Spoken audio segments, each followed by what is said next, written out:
একদিন মুসা আলাইহিসসালাম আল্লাহর কাছে বললেন, হে আল্লাহ, এই পৃথিবীতে এমন কেউ আছেন কি যিনি আমার চেয়ে বেশি জ্ঞানী? আল্লাহ তাআলা বললেন, হে মুসা, আমার এক বান্দা আছেন, তার নাম খিজির আলাইহিসসালাম।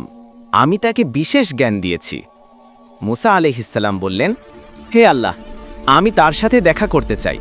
আল্লাহ নির্দেশ দিলেন, একটি মাছ নাও এবং যেখানে মাছটি হারিয়ে যাবে সেখানেই খিজির আলাইহিসসালামের সাথে দেখা পাবে। মুসা আলাইহিসসালাম তার যুবক সহচরকে নিয়ে রওনা হলেন। এক স্থানে এসে দেখলেন মাছটি সাগরে লাফ দিয়ে চলে গেছে। তখন বুঝলেন এটাই সেই স্থান।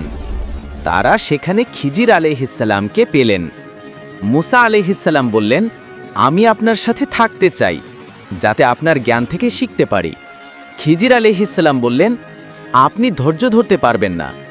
তবুও মুসা আলাইহিসসালাম অনুরোধ করলেন, ইনশাআল্লাহ আমি ধৈর্য ধরব। তারপর তারা একসাথে যাত্রা শুরু করলেন।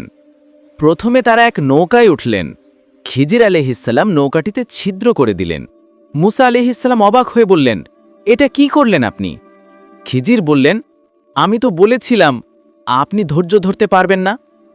এরপর তার এক ছোট ছেলেকে দেখলেন। খিজির আলাইহিসসালাম সেই ছেলেকে হত্যা করলেন।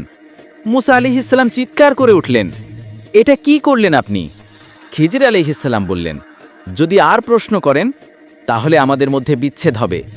এরপর তারা এক গ্রামে পৌঁছালেন। সেখানে লোকেরা তাদের আপ্যায়ন করল না। তবুও খিজির আলাইহিসসালাম এক ভাঙা দেয়াল ঠিক করে দিলেন।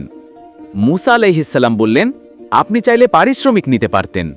তখন খিজির আলাইহিসসালাম বললেন, এটাই আমাদের বিচ্ছেদ। তিনি বললেন, নৌকাটিতে ছিদ্র করেছি কারণ রাজার লোকেরা জোর করে ভালো নৌকা নিয়ে যেত।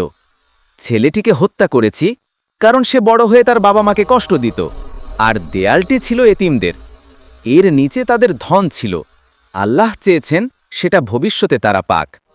তারপর তিনি বললেন, আমি নিজ ইচ্ছায় কিছুই করিনি, সবই আল্লাহর নির্দেশে করেছি। এই ঘটনাই আমাদের শেখায়, যা আমরা বুঝি না তার পেছনেও থাকে আল্লাহর অসীম প্রজ্ঞা ও রহমত। ইসলামিক ভিডিও শেয়ার করে সবার কাছে পৌঁছে দিন।